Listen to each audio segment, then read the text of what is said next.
All right, this week on the Cantina Club, we're doing season 2, episode 2 of The Mandalorian, titled The Passenger. So we'll be right back and get right into it. We all know around here, Solo always does shots first. Singing you'll know, raise your glass and sing you'll know. Sing it with me, you'll know. At the Cantina Club.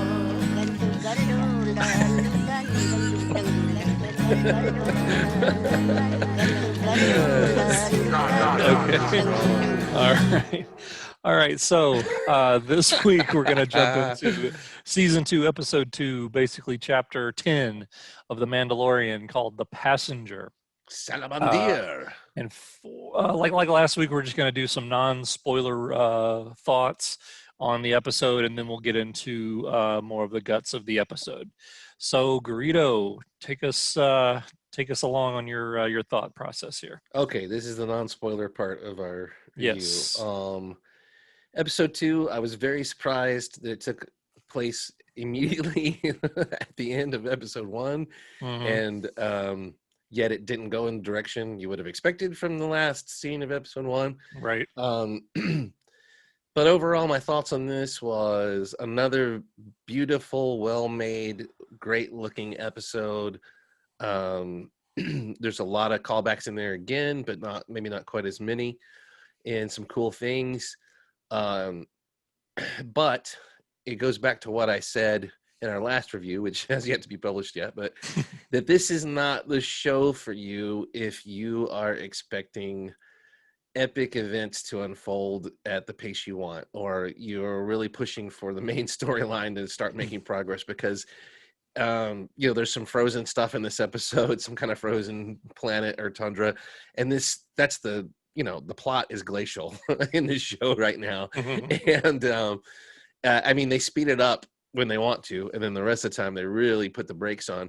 Again, this episode felt longer. I didn't look at the minute count, but I didn't look at the runtime on this one. Yeah, I had no problem with the length or anything, but it did show me how tight they kept the first season, because there's a fine line between giving it room to breathe and having it drag a little bit to where you almost want to get distracted, while the show is on. So pacing for me was an issue on this. The fact that the plot didn't advance in any way that you could perceive as part of the main story. It felt like another filler episode, but it was well done. And I'm not going to be a hypocrite and tell people to chill out on our last review and just enjoy the show for what it is, and then overly criticize it for doing exactly, because I called what it. You say it's going to. Yeah, exactly. I knew it. I knew it was coming. Sure. I had hopes that we would follow a different storyline here. Once we get into spoilers, I'll discuss that more and bring more characters in. Instead, we brought new characters in. We had some recurring characters that we wouldn't have expected, and I don't know that anybody necessarily wanted to see again, in that kind of context. But there's not, other than the obvious, there's not a lot to criticize here to me, because they did a good job with what they did do. It's just, again, I always bring up this thing where you're kind of looking at the calendar and going, oh man, there's so few of these, I want to see more things happen, that are really compelling. And you just have to just give up control and go along for the ride and see where they take you, and see, and just kind of relax and enjoy it. And again, it's a family show. Right. So that's my overall thoughts. Is it fell short. Definitely one of my least favorite episodes overall from a content standpoint. But that doesn't mean anything. I don't hate it. I'm not going to criticize it. I would watch it again in the context of rewatching the whole show. But I didn't, some choices that didn't, work that great with me. So, but beautiful episode. I thought it looked fantastic. And the new characters were great. The new character was great.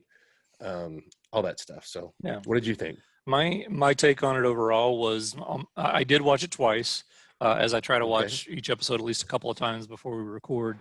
My initial thoughts on the first watching was very similar to what you said. It was probably my least favorite episode to date, because I just felt like like you said, the pacing felt off to me, and it just felt slow and just kind of, what are we doing? Yeah.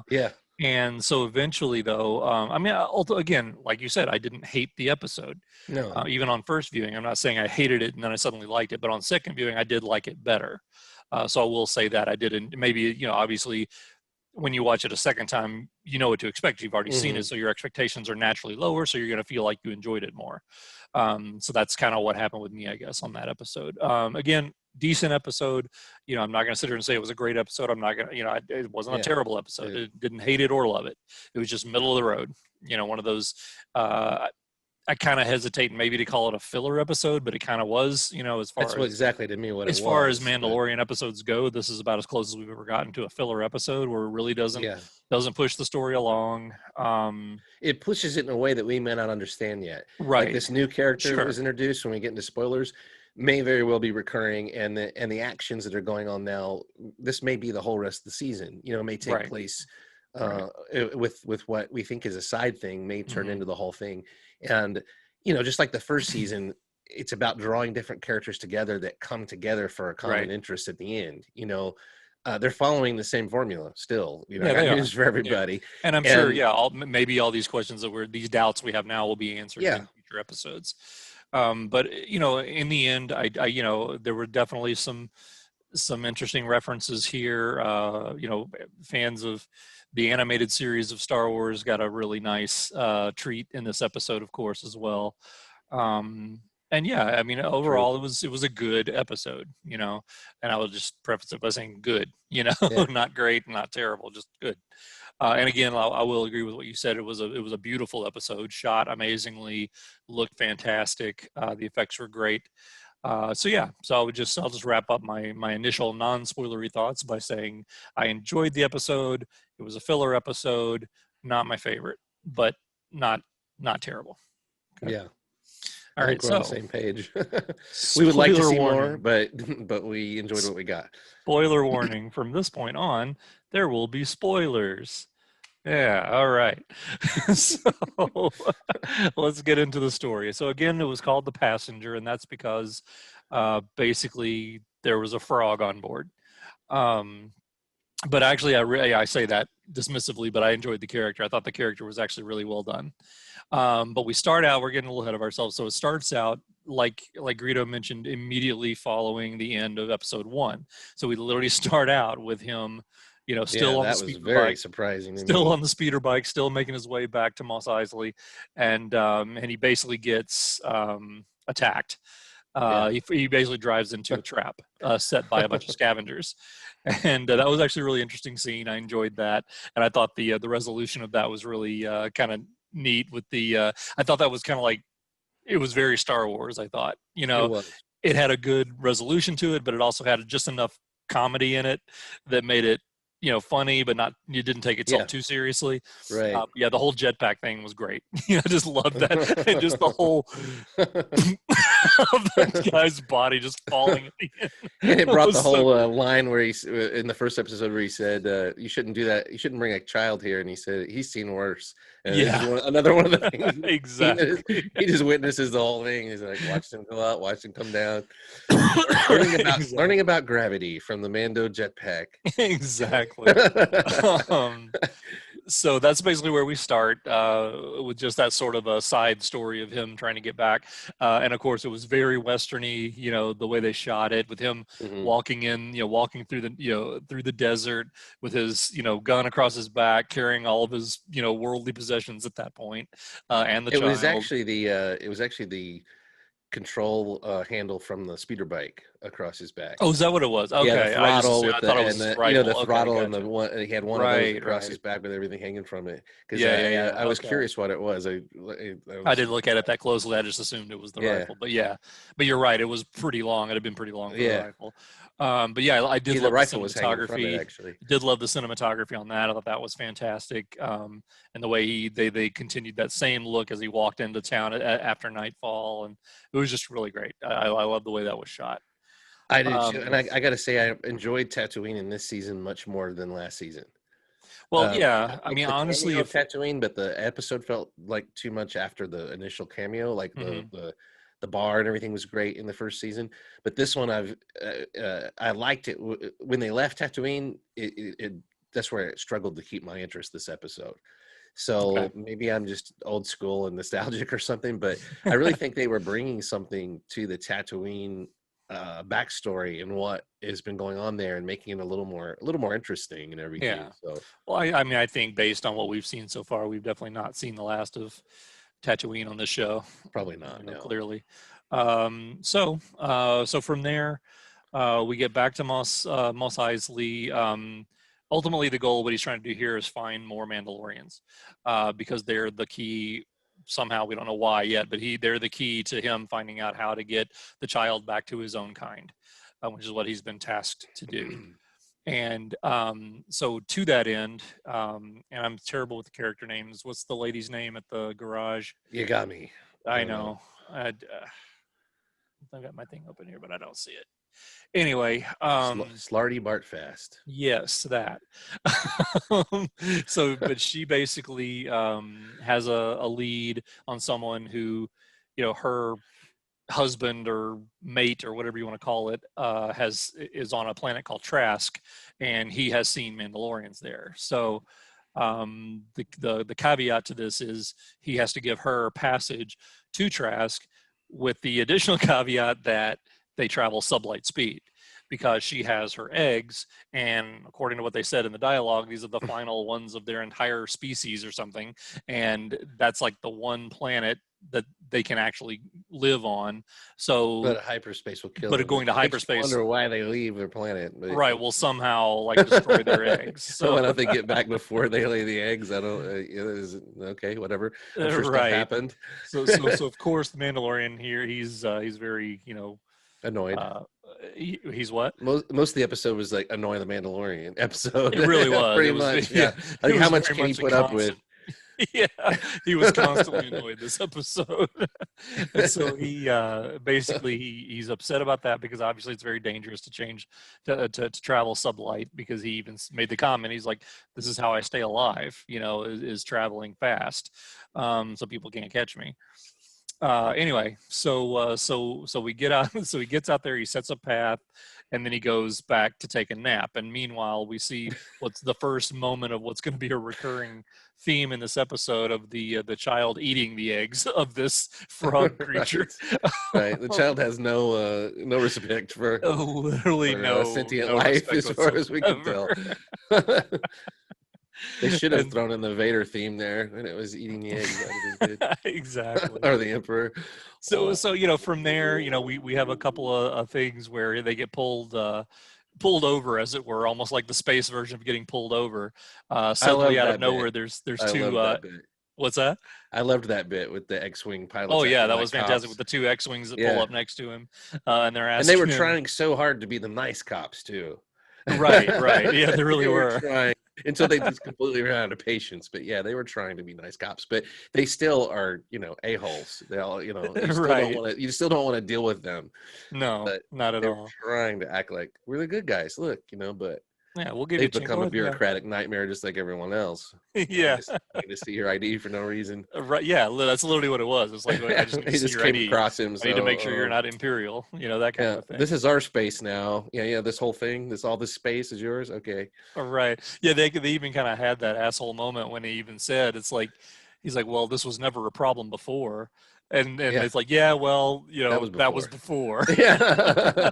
And this is how things are now, I loved it when he said, "May the force be with you." and also with you. Yeah, no, it's like he doesn't even know what that means, but he knows it's a get out of jail free card with these people. I love And it. They Yeah. go, "Okay, good travels, whoever," and then they Yeah.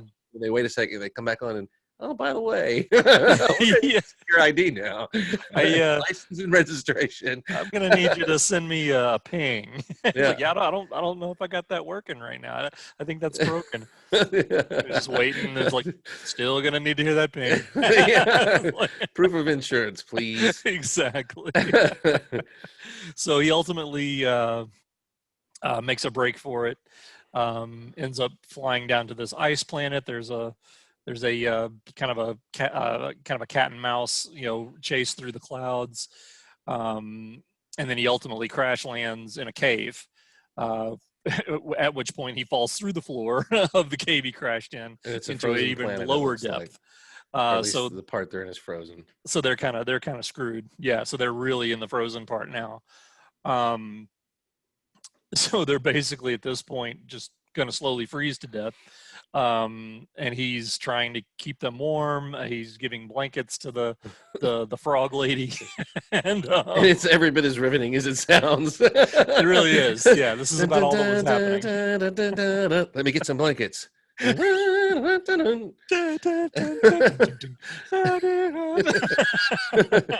should have been the soundtrack. So finally it ultimately gets going when she ultimately convinces him. Oh, but wait, I want to say real quick, they should have had a Brazilian soccer team along with or whoever it was, Argentinian soccer team along with him. That would have made it a lot more compelling. Wow. So bad. Oh, is that too soon?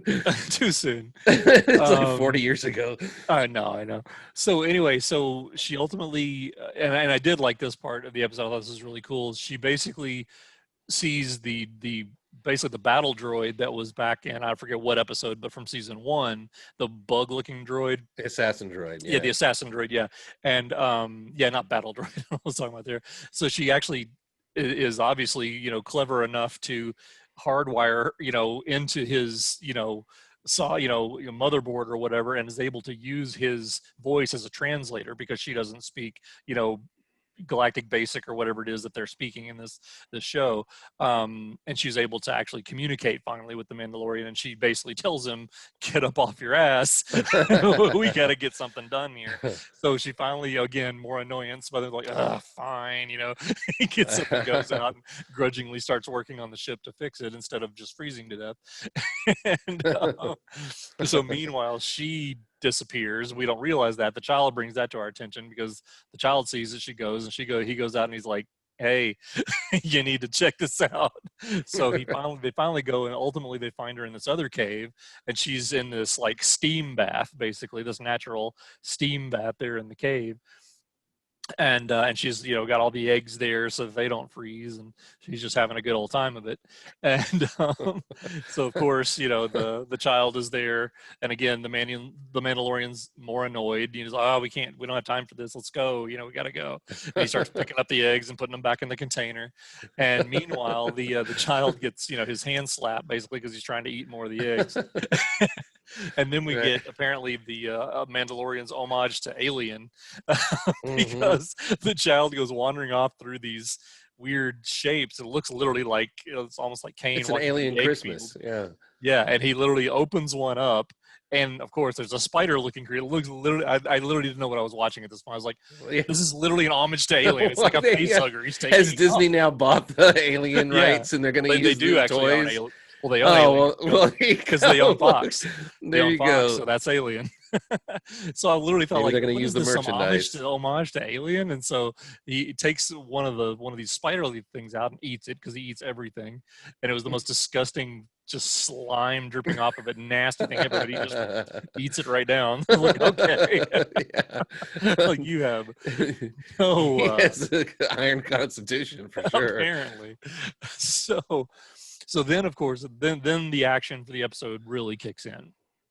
So all of these other eggs start to move around and hatch, and we get these giant spider creatures coming after them. And these are actually from Rebels. Cute. These are actually from Rebels.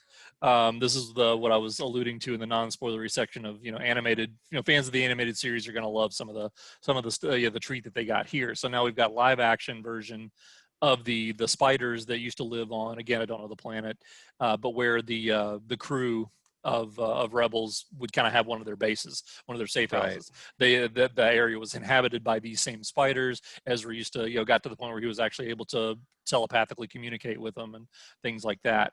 But there's no telepathy in this episode. They're just rabid and coming after them, and they are of all sizes. There's some this small, and there's some as big as a house that were coming after them. So it was a pretty good action scene. I mean, what did you think of? What was your take on that whole action scene from the chase and getting back to the? Okay. I did want to say the salamander creature I thought was really well done. Mm-hmm. The passenger, Yeah. I forget her name, but Yeah. they did such a good job of relating trepidation and anxiety and Mm-hmm. fear and but also kind of a wholesomeness to that creature. It was weird. It had, you could read its expressions on its face and its body language. So I think it was Misty Rosas or Rojas. I don't know how to pronounce her name, but she's the Mm-hmm. one who did what was his name? Khalil. Okay. The it's the same actor Oh, in that okay. suit. So Gotcha. she did a great job with the body language because you always knew what that character was feeling and stuff. And I don't know how much of that mask is animatronic and how much of it was CGI. I'm sure a lot of it was CGI or the accents Mm-hmm. were CGI, but it did. I thought it was blended really well. Like I just thought it was a really well done creature. And Yeah, I agree. I agree. as far as the spiders and whatnot, yeah, that that was just really well done.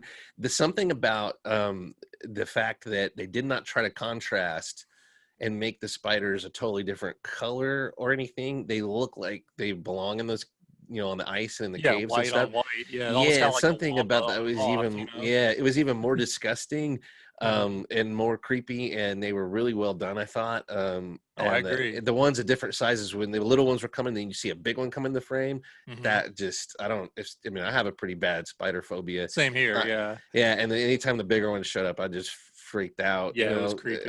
Yeah, I was like, oh, kill that one.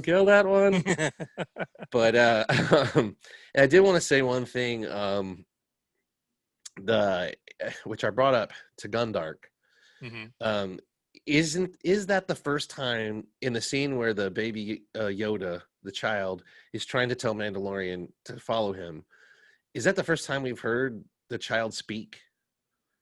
As far Because there was he's a just completely making different noises, voice or there. Well, is it in Star Wars? Is it noises or is it words? yeah, I don't It know. was That's the thing. it was some kind of, That could, it yeah, could no, be I think words. you're probably right. That might have been the first like actual attempt at communication, Yeah, as it opposed to could be just the making like his equivalent of cooing da da sounds or da da whatever. da da, come here or something. It Right. could be that, Right. but it was a completely different voice. It sounded older. It didn't sound like a baby so much anymore, and Mhm. it was much more urgent. So they obviously were trying to convey that the kid was agitated. I don't remember him making those sounds before, No, I don't and think it so. kind Yeah. of freaked me out a little bit. I was like, "Whoa, what is that? The child? Yeah. Still, is it suddenly going to Exactly. start spit? Hey, get your ass over here! You know." Pay attention, Buckethead. Dada, Dada, get up. I don't know if you've been paying attention to current events, but we're getting our asses Get kicked, this kid, pal. pal. That would be great if those were his first words. That would have been But game yeah, over, man. but Game over. I'd like to know, I'm sure at some point it'll come out or I'll notice, look at it again or read something about it. But was that his actual kind of more mature voice, or is that just his voice when he gets upset or When he's pissed or serious, what? which Yeah, would be weird it because was he's real already different he's been under duress before. because So I when he don't was know. running from the spiders, he was back to Right, just those kind of cooing noises. and yeah. But in that scene, he sounded more like a gremlin or something Hmm. from Gremlins. That's a good. The Actually, I'll have to weird go back and rewatch that. guttural I voices. don't think I even really caught that, to be honest with you. Well, I I'll have immediately thought, like, is that it? I'll- Is that the child's right? first Is he actually words? talking now? Yeah. Yeah. Is they going to expand upon that? Because that's Hmm. interesting.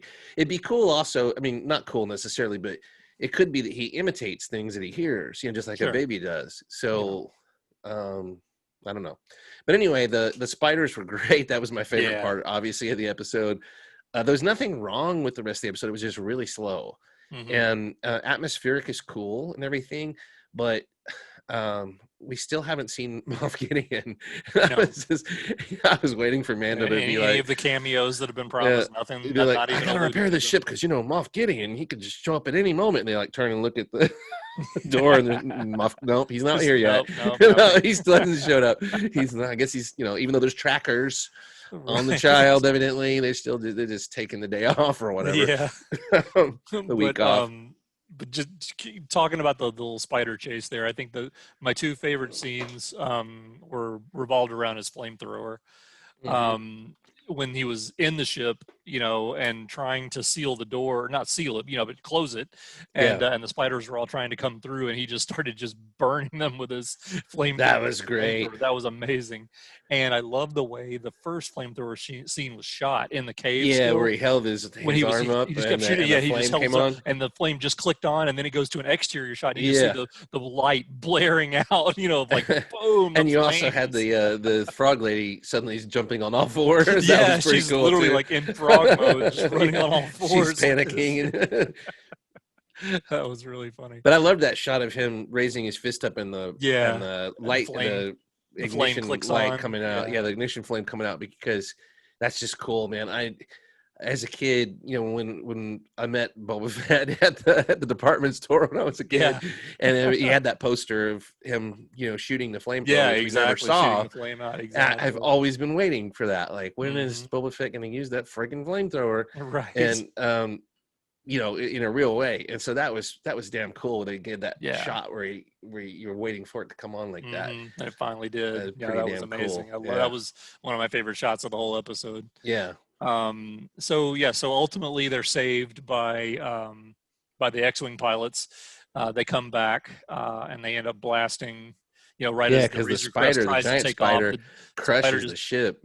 Yeah, just crashed down on top of the ship, sticking its legs through the pinning hull. Stabbing through the cockpit with its legs, and things did not look good for our heroes. They look completely screwed. Yes, and so the X-Wings showed up at the right time, took out all the spiders. Agreed to, they just kind of made an agreement with the Mandalorian to just kind of, let's just forget this ever happened and go our separate ways. But they didn't offer to help any more than what they didn't offer to help. But he even asked them, like, how about you come down here and help me, fix my ship? And they're like, yeah, maybe not. When you have the proper paperwork. Exactly. And you've paid your fees. Exactly. So when you've gone through the galactic DMV, we'll be back to help you. So that's ultimately kind of what happened. They got done, then they managed to take off, and we see them literally sputtering off into the distance, and that's kind of how it ended. So and they had to seal themselves in the cockpit. So what's that? Yeah, that's so the world is getting smaller and smaller through this episode. We go from this sprawling Tatooine, the only thing on you can foot, pressurize is the cockpit. Being in a ship, pretty much in the cockpit at sublight. Then we're in a trash ship, and then we end up claustrophobic, stuck in the. It's like the Mandalorian is forced to deal with. The first season was droids, and just his discomfort with people in general. Now, he's being forced to deal with his discomfort of just, I don't know, motherly instinct, nurturing creatures, and it's kind of an old trope, I guess, to take the mercenary and put them with a kid, and then put them with a mother they have to protect or something, or children. Yeah. So it's the same kind of thing. But I wanted to say, we're on episode 2, season 2. If you remember episode 2, season 1, the Razor Crest, they're establishing a thing here. It gets trashed every episode 2. Oh, okay. Because the Jawa is completely stripped. Oh, right. That was the Jawa episode. In episode 2. Yeah, I was thinking that too. It's like, is this now a thing? Are we every season, episode 2, the Razor Crest is something else horrible happened to it? Because it's kind of like the Falcon with its malfunctioning hyperdrive and its piece of junk. The Razor Crest always gets destroyed or stripped down and rebuilt. Right. I guess. Exactly. Mandalorian can't catch a break. So that basically wraps up the episode. We didn't point out the fact that one of the X-Wing pilots was Dave Filoni again. Recurring. So that's his second time as an X-Wing pilot. Another wink, nudge. Like, you recognize my spiders? I need him. He needs acting lessons. Yeah, I thought he was fine. Oh no! I mean, the campiness is perfect. And let me ask you this: I want to see if you like this, like I did. The going backwards to the scene where they literally pull him over, as it were, like a space version of pulling you over, and you got an X-Wing on each side of him.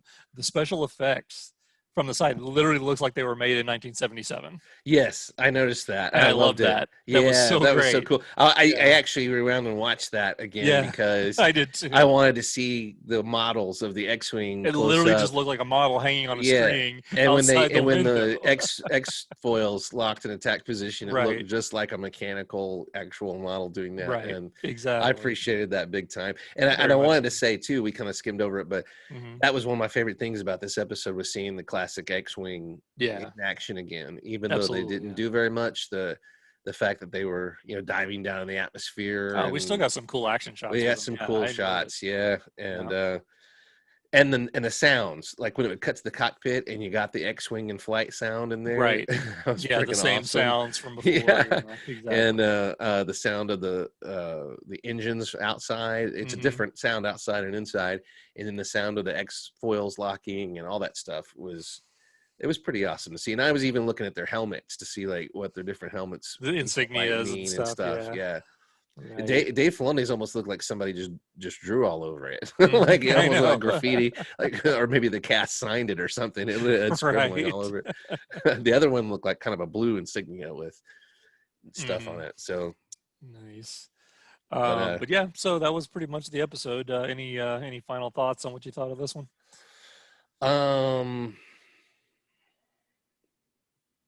yeah, just pretty much what I said before. Yeah, I mean, It was good enough to watch, but they need to pick it up a little bit, and I think that we're just going to have to deal with this, that we don't know what goes on behind the scenes, right. and I don't understand anybody looking at a script and saying, oh, the show needs to go into sublight. And Mhm. I know what they're doing is they're taking, it's just like Star Trek with the transporter. If you come up with a plot, the transporter will defeat any plot you come up with. Just like a Yeah. cell phone now will defeat any plot of suspense, because people will always have, they have to eliminate the cell phone every time Mhm. for there to be any suspense in the scene. You have to eliminate the Exactly. transporter to strand the crew somewhere for them to Mhm. not have reinforcements or not be able to get out of it. Well, in this, you had to draw it out somehow, so you have to get rid of hyperspace. You come up with some kind of halfway lame reason or whatever. Mhm. But the show doesn't need to be going around in sublight stuck in the Razor Crest. Right. One of the benefits of this show is being able to see wide vistas and planets and stuff. And as soon as they went from Tatooine and the wide vista and went in the ship, I felt confined and like I Mhm. was on a road trip, and I kind of felt more like the Mandalorian. I was a little annoyed, like I like the character, the salamander, but I was like, where is Yeah. this going? Yeah. And Yeah. the humor of the child was fine, but for me, it mostly fell flat. I I didn't agree. care. I agree. It threw back to the 80s for me of, the belching creature or whatever. It Mhm. reduces him so much to have him eat something and then belch. I know it's a Star Wars tradition, but Right. that was a cheap shot. He did it like twice. I said, come That's the on, we got thing. it the first Yeah. time. So that was a little much. And I also thought the lady on Tatooine wore out her welcome in this one for Mhm. me. Like she just is so difficult for no reason. I know that passes for humor because the Mandalorian has no personality, so you have to throw Right. people with these giant personalities against him, but it was like, what is her motivation for the things she says? It's just random flailing. I started thinking, I was like, I think this episode was built on just this is why I call it filler, because they're leftover ideas that get shoveled into a episode. The jetpack stunt is one, and somebody also wanted to see a rope, take out somebody on a speeder bike. But the Mhm. jetpack stunt is something that just gets thrown in there randomly. And then the spiders, we want an episode with the spiders, and there's just kind of leftover ideas that get that get Mhm. recycled, and there's not really a grand place to put them all. So it kind of gets shoveled into this form that it's like, oh, well, now we need to do this. Well, why?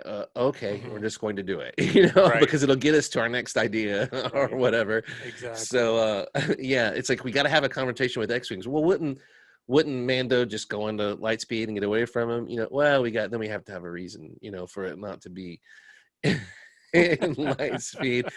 Exactly. But the show has definitely got a formula now of going on these side quests like a video game, like the Mudhorn egg with the Jawas, and now we've got the salamander lady with the eggs. Mhm. And I mean, there's a lot of this stuff recurring and working on the ship. The Mandalorian spends more time working on his ship than he does almost anything else. He really does. So he's a mechanic with armor, you know, basically, which is fine. Everybody needs skills, and they've definitely helped him survive. But you know, at some point, why not get an engineer? You know, let's add another cast member. I was waiting for them to do that at the end of the last season to add some of these people as crew. But I know they just didn't go that direction for whatever reason. I think they're just going to keep stick with the lone wolf. That's the kind of the shtick cub thing, thing. You know, that he's this loner character. But yeah, the whole episode being set in the cockpit mostly, that's what it felt like. Is it just slowed down so much, and also I wanted to say there was a shout out there with the ant character in the cantina. I think the guy who directed Ant-Man or something. Oh, okay. That's a good, I thought point. that was a funny kind of shout out, and I thought he was that was another 70s throwback, 80s throwback creature. Yeah, he did. Actually, I'm looking it up. Cool. I looked it up right now. He actually directed both Ant-Man movies and Ant-Man and the Wasp. That's okay. That makes sense. Yeah. And but that was a great creature, I thought. And I love stuff like that. It can't really be. That stuff is fine. The humor getting too cheesy is where I'm starting to have a trouble. And in the last week's episode, they kept away from that. I thought the humor landed most of the time and was counteracted by enough serious stuff. This one was just it had the gothic kind of horror element, which was really cool. Was the best part about it. And the X-Wings, but it was kind of just some random things thrown together. And I don't know, you got to do something besides just have the child being cute. They need make people want to keep tuning in and be anxious. This should be a show that you want to download at midnight. You know what I mean? On Thursday night. Yeah. And I mean, I think I don't think it's getting there yet. But if they don't do something with the child, it's going to wear thin quick. Because if they just reduce this character, too much of a good thing. If they reduce this character to reaction shots and that's all we ever get, it's over. You know, that character's done. And that's all last episode was, or at least episode 1 was literally an entire episode of just something happens and let's see what the child thought of it. Yeah.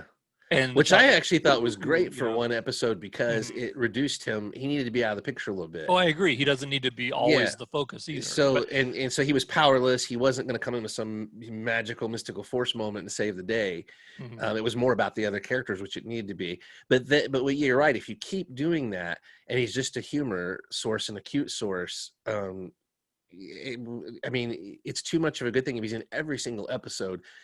Vader was such a powerful villain because he was used sparingly, you know, and Star Wars has never at their best moments overdone one thing. You know, they have an ensemble cast, they have a lot of characters, they have a lot of things going on, a lot of plots going on, you switch between. So you always want more of what, you know, what you're seeing. Right. The child is kind of like, it's just kind of like you know what to expect now, and everybody just gets a chuckle or a ooh and ah out of it, and it's amazing what they do with it. I love the puppet. And this is another thing I wanted to bring up. I'm glad we're talking about this. Yeah. What did you think of the child eating the bug moment out of the egg sack? Did you notice anything there about how that scene in particular? Anything? Yeah, anything about the way? Because what I'm bringing up is the show is very adept at blending puppetry and CGI. And there was a lot of that going on in that scene. Now, granted, there's probably that going on in every scene, and we just but I don't notice it. Yeah, I don't notice it. To me, this was very, very noticeable, and I wondered about some of their choices on it because it showed a willingness to more and more start animating the child character to me in moments. And maybe it's just because it was difficult. It was just too difficult to pull off. It may have just been that it was a difficult couple of shots and they had to just take it. But there was to me, there was drastic differences. Like it took me out of it to where I'm like, that's not the child anymore. So what specifically did you notice? That the CGI child is completely different than the puppet child. Okay, I'll have to watch it again, I guess, because I mean I've seen it Yeah. twice, but I didn't really notice. Well, I hate to tell you that because then you'll go back and then you won't be able to unsee it. Well, no, I get You know, it. it That's might bother fine. you, but Yeah. it bothered me the first time in a way, just that it clanged because this show is so, like I said, adept at pulling the wool over your eyes and making you not pay attention and something going on over here to distract you. And the way they blend all the effects is one of their strengths. So I don't have anything against them using CGI, but Yeah. using CGI on the child at this point to give it expression and action and stuff, I honestly, yeah, it was repulsive to me. I don't want to see it. Mhm. I love the puppet child, and that's I'll really all always I take want the to see. puppet. Yeah, I'll always take the Yeah, puppetry over the yeah. If they CGI. can't do it with the puppet, I don't think they should do it at this point. But that's just, Yeah. you know, I'm not a showrunner or anything. I don't have any No, say I in it. know. I know But what you mean. but that scene was like two different things. And it was like a cut scene from a video game, you know, where it suddenly cuts away from the where you're playing, and then you see the animation telling the story. But it Mhm. cuts a shot away from the child, and he's greedily and happily, and every part of him is moving and stuff. Whereas the puppet is much more static, you know, and Mhm. much more. Um, and it was, yeah, there's just some stuff that I'm not trying to criticize it because it is what it is, and they had to do. I'm sure they had to do something to get that idea across, but Mhm. yeah, please don't do that again. Is all I'll say. It was not likable. Yeah. Okay. and Yeah, I get I it. love the puppets. I love that they had the guts to stick with the puppet, and the puppet I artists are agree. amazing. I And I'd agree. rather take the limitations, even if I start seeing it as a puppet in some scenes.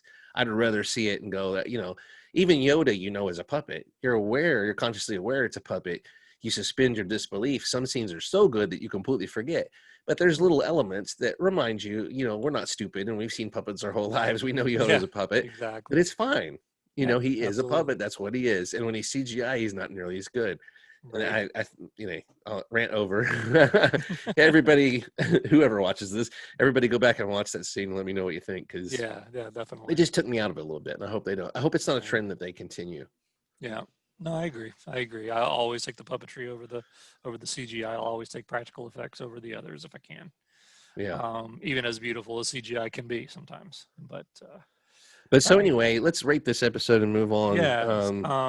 So We you gave we gave last week like an 8 and 8.5. yeah, I think you I were an watched it 8, I again. was I an eight and told a you, half. and I would have elevated it to an 8.5. I gave it an 8. I would have said 8.5 or even 9 Mm-hmm. because I watched it again and there was a lot of stuff I missed the first Mm-hmm. time, and I said I wasn't that Yeah, I anxious to go enjoyed it back and better the watch it second again. time as well. Yeah, Yeah. I really enjoyed it the second time. I kind Mm-hmm. of underestimated it and I didn't give it enough credit, I think, Mm-hmm. for how good it was, and just 5 stars for that scene with the crate dragon battle Oh yeah, is yeah, just awesome. fantastic. And I was watching it on my new TV, and that moment where it goes into a different aspect ratio, and it took up my whole TV screen Yeah, I love that. was Yeah. freaking awesome. And I somehow missed that the first time Really, when yeah. the moment when it happened, because it was the camera was pulling back, and I noticed it when it changed back at the end, you Yeah, know. because you can But see the aspect yeah, ratio I camera noticed come that, but back I in. missed Yeah. it the first time when it. Hmm. So when I went back and watched it again and that happened, it was like, wow, that's why everything got so epic. Hmm.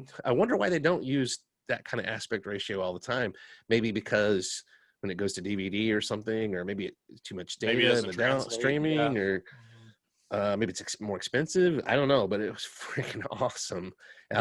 I hope they use that for big epic moments in the series again. But anyway, so all I'm saying is I would bump my grade up on that one a little bit. Yeah. So what would you give this one? This one, I'll give it 5.5. Yeah, once again, I'm going to give it a 5. Okay. To me, because 5 isn't necessarily a failing grade or anything. No, It just means it's middle of the road mediocre. You right. know, That's it's not getting to the level that's of the way I'm mediocrity where leaning you're with it as offended well. like 4.5, Mine, it was 4, literally like 3. just barely above average. Yeah, Yeah, you is what I know, would the say. artistry and stuff in it gets a 9, Hmm. but the actual Just the overall show value feel of of it. the episode, yeah, everything Yeah, coming together. I think it landed about a 5.5. Yeah, yeah, right in there, between a 5 and a 6. exactly. 6 would be very generous. Mhm. And we may look back, they may do some cool things that'll make this episode mean more. But right now it was just kind of filler with Star Wars stuff. Right. Which, hey, there's worse. There's definitely worse. Yeah. Filler with Like no Star Wars look stuff. behind me. There's definitely worse. Yeah, there's definitely worse. It's definitely worse. But let me Oh, yeah. man. Squeeze it. But am I a Jedi now? Yep. Am I a Jedi yet? So looking forward, what do you think is going to happen in this next episode? Because I think this next episode has to unleash some kind I think of the whoop next ass. episode is key. I think we can't have another filler episode.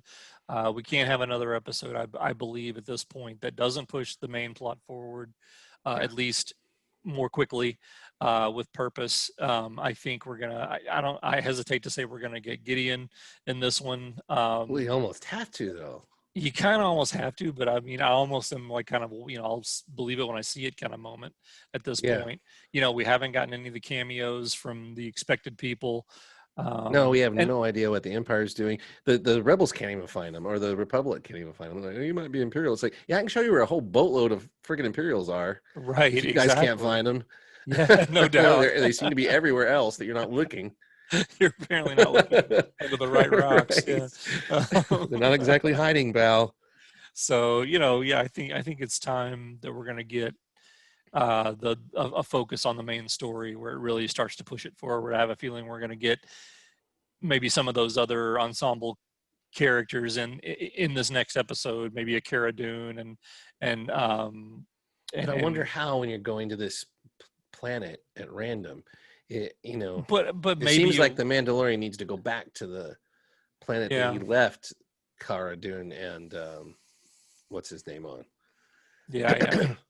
I don't know. I almost feel like this has to resolve somehow and leave him with a reason to go back there again. Mm-hmm. I don't know what the reason would be, except to get them, recruit them for help or something. But if the show is seeming to follow a formula, episode 3 last year was the Sin, I believe, which is where we got the Mandalorians whooping ass at the end of it. Right. I mean, the Mandalorian kicking Imperial stormtroopers' ass.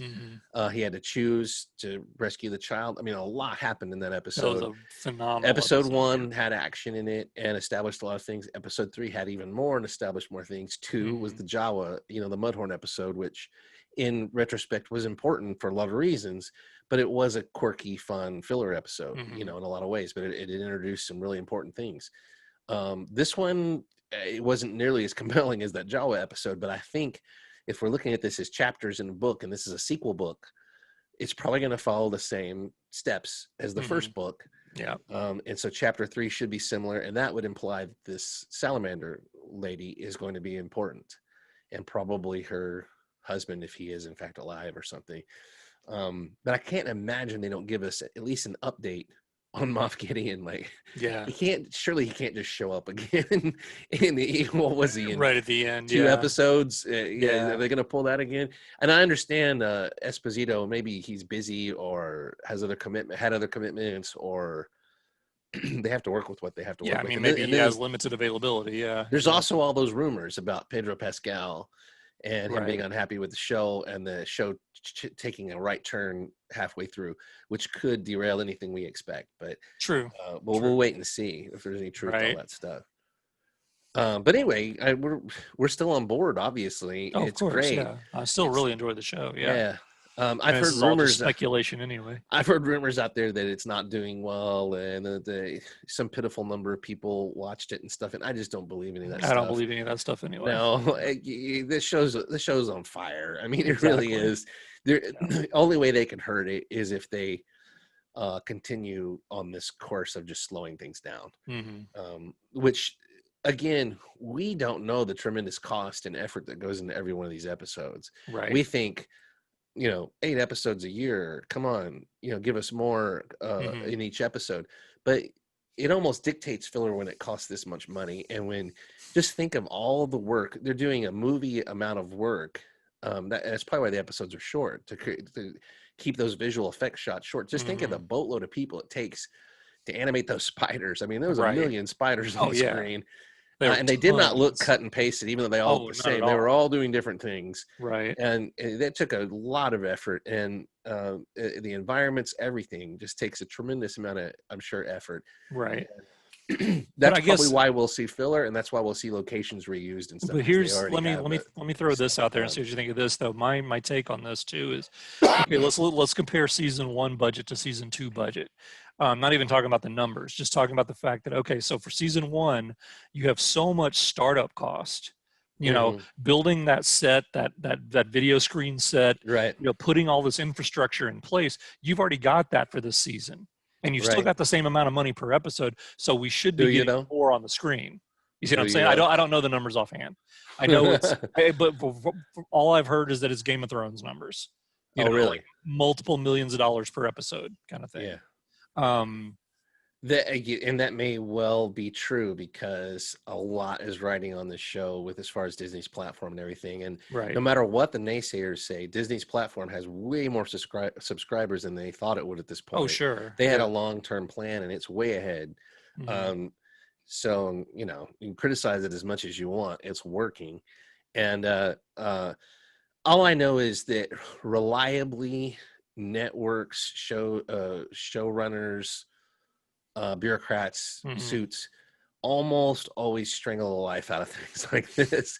I mean, how many times have we seen it? The Walking Dead. I mean, Yeah. you could just pretty much go through almost anything. Yeah, The Walking Star Dead is one Trek, of the worst examples of it. yeah, the Star Trek movie series, Paramount. What did Paramount have going on? You know, and they had a great franchise like Star Trek. Well, their uniforms were falling apart by Mhm. the third movie or something, because they wouldn't even fix them. You know, Right. they put them in the same sets. They cheaped out on everything as much as they could, They because wouldn't even spring for they thought a Star Trek uniforms. Yeah. movie is going to make exactly around this much money, and no Right. matter what we do, if people are going to show up, it's going to make exactly this No much. matter It how won't much be a we huge spend, hit. it's going to Yeah, make it won't X be a number of huge hit, dollars. so it's not Yep. worth doing it. So they just milked it. You know, they milked it. The look of everyone has to deal with and it. that's the Yeah. look the fans have on their Yeah. face. Yeah, exactly. The person forced to drink the milk. But boy, that's a crime against humanity. But anyway, Yeah. but all I'm saying is nothing would surprise me. I'm sure they have to allot a huge budget. It still looks beautiful. But I think when I see an episode like this, I have to think there's more to it than them just going, oh man, I've got to get my spiders in somewhere. Mhm. Oh man, I've got to get this, this scene with the jetpack. Mhm. You know, I've got to get the funny scene with the X-wing pilots. So let's just stop everything and make sure that we get these ideas out So of we the can way. get the spiders in there. Yeah. Yeah, I think that there's episodes and then there's episodes. Yeah. You know, I agree. think I this agree. one of those episodes. It's like we can just put them in the cockpit and have the stars going by on the walls or whatever, and that'll be great. but see, I may be a complete idiot. I am.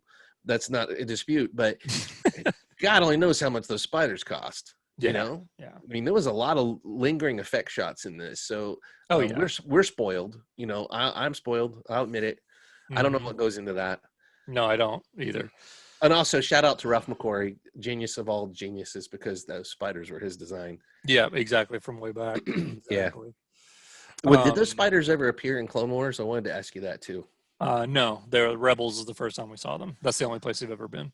What were the I mean, creatures? they may have been in print somewhere. I don't know. I don't really read the comics or anything, but they may have been in comics somewhere. I know. What the were the only place I've creatures seen that were is like Rebels. the alien that they went down? They were like termites. It was the Geonosians. Oh, the And the Geonosians. Geonosian Yeah. queen, but there was like these weird Geonosians in there that were more like the alien. They were Okay, so more like weren't those zombies. spiders. They Yeah. were basically more like zombies. I was Yeah. thinking of that episode. And I was like, were those spiders in that? Now I remember No, it was the no, Geonosians. yeah. Yeah, It was the Geonosians. Yep. Geonosians. Anyway, all right. So that's Why do I know this word? So that's episode 2 of season 2 of The Mandalorian, The Passenger. So we'll be back next week. Hopefully. Yeah, unless something drastic happens, there's nowhere to go but up. If this is the worst The Mandalorian delivers, they're doing really good. They're doing really well. I mean, Exactly. everybody stay Yeah, calm. don't let this negativity fool you. It's still a really good episode. No, I'm still way on board. Exactly. But I was thinking like, at this pace, how many years is it going to take for this story to unfold? Right. And really, at the end, is the story going to be more than just the actions of a few days? So Right. if they keep slowing it down like this, the actors are going to get visibly older and everything. And that worries it's me. just Yeah, not, I mean, pacing like that long term over the whole series, or would not be series, rough. the whole season. I'm It's like afraid the we're going to sequel get into trilogy. the Last Jedi problem, where you've literally Mhm. got, or even the sequel trilogy. You've It's it's the Jedi weekend. the first, yeah, literally the Yeah, first two movies, Force Awakens and Last Jedi takes place over like 3 days. right. It's like, It's I not don't very want epic. that. It's It's just not like epic. Yeah, I it's the don't long want the weekend entire where season of Mandalorian to be a it's weekend. like it's like Yeah. Friday you go to your job and Monday you're a Jedi. Yeah, You exactly. know, it's like wow, there'll never be another weekend like this one until the next sequels. It's Exactly. just not epic, All So right. anyway, Well, with that, we're going to sign off. So we'll see you next week for episode 3. It doesn't, let me check to make sure. is this the way? It might be the way, but yeah, there's no episode title that I've seen for it yet. Not on this page anyway. So, and I don't even have a I director. hope when Oh, he does yes, find Mandalorians that they're interrupted before they can say actually that. no, I don't have but actually not this episode coming up, but episode 4 of the season is actually directed by Carl Weathers. And episode 5 is directed by Dave Filoni. So we've got that to look forward to. Awesome. We'll see how that goes. Mando, I'm directing filler. I'm directing you, Mando. I'm directing you. Mando, just take the direction and enjoy it. As you can see me standing here, you can see that I'm directing this. If you are receiving these directions, you are being directed, and I am your director. Surprisingly, shockingly, This is true. shockingly, it is not you in that suit, Mando. All right. Thanks, guys. Thanks for watching. We'll see you next time. Peace. Peace out.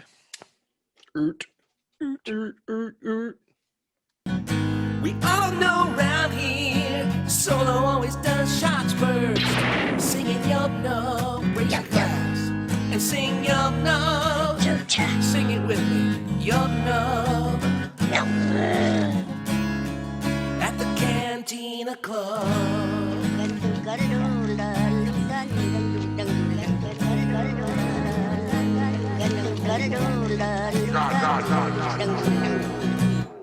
And that would be a Titans. Foot down!